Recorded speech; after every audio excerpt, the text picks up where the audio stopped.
अपमानित महसूस करके बैठे हुए हैं। आखिर हुआ क्या है मुख्यमंत्री जी को? और मुझे पीड़ा हो रही है उस बात का, किसी को स्पर्श करता है उनके चेहरे को बहुत पास जाके अपना मुंह से ला जाकर जिस तरह शरारतपूर्ण ढंग से आपका अभिवादन करता है, मुख्यमंत्री गहरी यौन कुंठा के कारण अपने शब्दों, संकेत और नमस्कार, मैं हूं आपके साथ प्रीति और आप देख रहे हैं तथ्य भारत। कुछ दिनों पहले एक सरकारी कार्यक्रम के दौरान मुख्यमंत्री नीतीश कुमार ने उद्घोषिका को स्पर्श कर उसका अभिनंदन किया था। इसे लेकर अब लगातार बिहार की सियासत तेज हो गई है। आपको बता दें कि भाजपा कार्यालय में आज बिहार की पूर्व उप मुख्यमंत्री रेणु देवी के साथ साथ विधायिका श्रेयसी सिंह ने प्रेस कॉन्फ्रेंस का आयोजन किया। इस दौरान रेणु देवी ने कहा कि इस तरह की जो घटना सीएम नीतीश कुमार ने की है वो शर्मसार है। इसके साथ ही उन्होंने यह भी कहा कि मुख्यमंत्री नीतीश कुमार जिस तरह से राजद में चले गए हैं और उसके बाद से जिस तरह की हरकत कर रहे हैं उससे ऐसा लग रहा है जैसे मुख्यमंत्री नीतीश कुमार का मानसिक रोग बढ़ गया है। मौके पर उन्होंने और क्या कुछ कहा है आप सुने। अपने को अपमानित महसूस करके बैठे हुए हैं, क्योंकि जो घटना घटी है परसों और ऐसी घटनाएं 2 वर्षों से घट रही है। आखिर हुआ क्या है मुख्यमंत्री जी को? मैं मुख्यमंत्री जी नीतीश कुमार जी का जो अमर्यादित व्यवहार है, उनके शब्दों का जो संकेत के जरिए दिया जाने वाला सदन का बयान हो या सरकारी जो भी कार्यक्रम हुआ हो, अनियंत्रित मर्यादाहीन का आचरण का उनमें हम लोगों को काफी महिलाओं को आहत देने वाला है। और मुझे पीड़ा हो रही है उस बात का कि जो आदमी आज लाखों कार्यकर्ता या बिहार वासियों का गार्जियन कहा जाता था, उस तौर पे उनकी छवि थी, मगर हाल के दिनों में उन्होंने जो उटपटांग व्यक्त या आचरण का व्यवहार या अपनी छवि को एक मनोरोगी के तरह तौर पर जो उभरा है उनका मन, सो हम लोगों को पीड़ा देने वाली है।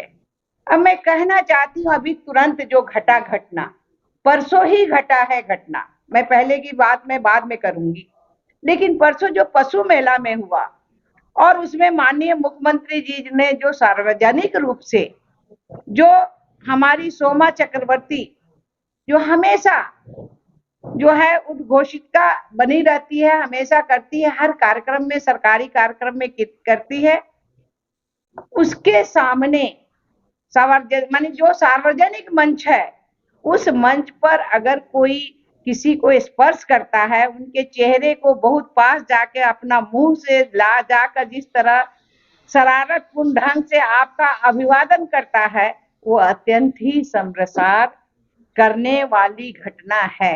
ऐसी घटना नहीं होनी चाहिए एक मुख्यमंत्री जी का।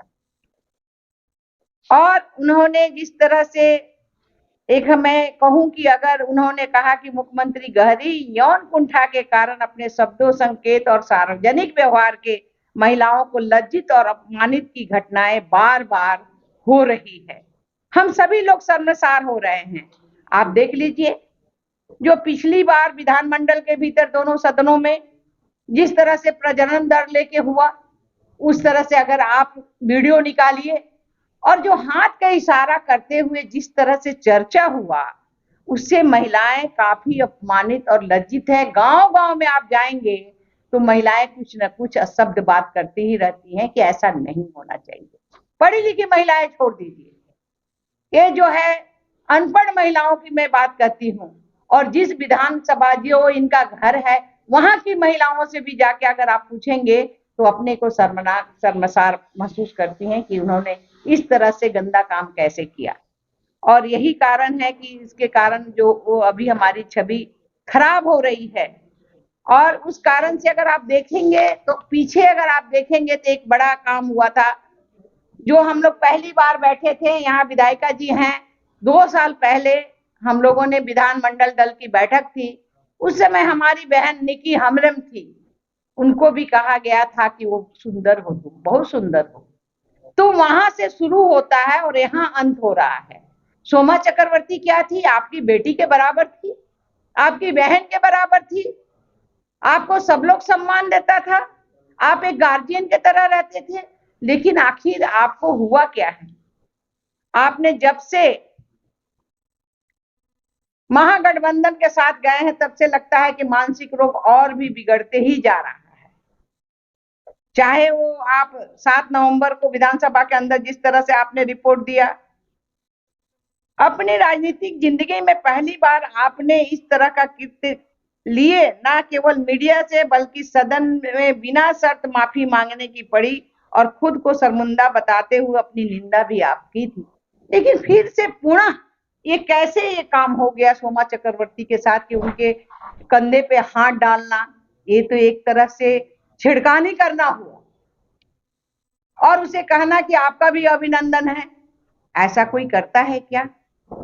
तो इसलिए सबसे पहले तो मैं यही कहूंगी कि उनकी अपनी मानसिक इलाज होनी चाहिए और इस तरह से हम लोग शर्मसार ना हो, हमारे बिहार की महिला क्या देश विदेश में हमारी छवि ना खराब हो। तो उस तरह से आपको पहले ही कुछ न कुछ चिंता करने की आवश्यकता है। और मैं कहना चाहती हूँ कि आपने लंबे समय से एनडीए में रहे, भाजपा के शीर्ष नेताओं के साथ लंबे समय से आपने केंद्र सरकार में भी काम किया, करने का मौका मिला, हर तरह से आप अच्छे थे, आप सहयोगी रहे। भाजपा से 2005 से आपका गठबंधन था, जीत भी बाद में उसमें सर्वसम्मति बिहार के मुख्यमंत्री भी बने। लेकिन आज क्या हो गया, लाखों लोगों का अभिभावक होते हुए भी आज क्या ऐसा पड़ रहा है? तो कहा गया है ना कि संगत से गुण होत है, संगत से गुण जाए। यह कहावत नीतीश कुमार जी को आप पूर्ण रूप से चरितार्थ हो रहा है। जो संगत मिला है उस संगत से ऐसा काम हो रहा है। प्रधानमंत्री जी के लिए आपकी महत्वाकांक्षा को हवा देकर भ्रष्टाचार और कुशासन के प्रतीक जो राजद और आपने एनडीए से बाहर निकलने के लिए विवश किया है, उन्हीं की संगत में आज आपके शब्द वाणी और इस तरह का व्यवहार जो है वो धीरे धीरे अमर्यादित होते जा रहा है। सीमा को लांघ कर भी आप अमर्यादित अपमानजनक हो गया है, जो मैं दुखद और दुर्भाग्यपूर्ण कहना चाहती हूँ और पीड़ा भी मैं होती हूँ कि इस तरह से, क्योंकि मुझे काम करने का जो मौका मिला था इनके साथ में 2000 में लालू जी की सरकार थी, लेकिन 2005 से मुझे काम करने का लगातार मौका मिला था और इस तरह से कभी हम लोगों ने देखा नहीं था। इसलिए इंडी गठबंधन में आप सर्वा सूत्रधार बनने चले थे, मगर आज आपकी आपने सुना कि रेणु देवी के साथ साथ श्रेयसी सिंह ने भी मुख्यमंत्री नीतीश कुमार पर करारा हमला बोला है और जिस तरह से मुख्यमंत्री नीतीश कुमार ने सरकारी कार्यक्रम में उद्घोषिका को स्पर्श कर उसका अभिनंदन किया था, उसको लेकर यह भी कहा है कि मुख्यमंत्री नीतीश कुमार का मानसिक रोग जो है वो बढ़ गया है। इस वक्त के खबर में फिलहाल इतना ही। मुझे दीजिए इजाजत, लेकिन देखते रहे तथ्य भारत। नमस्कार।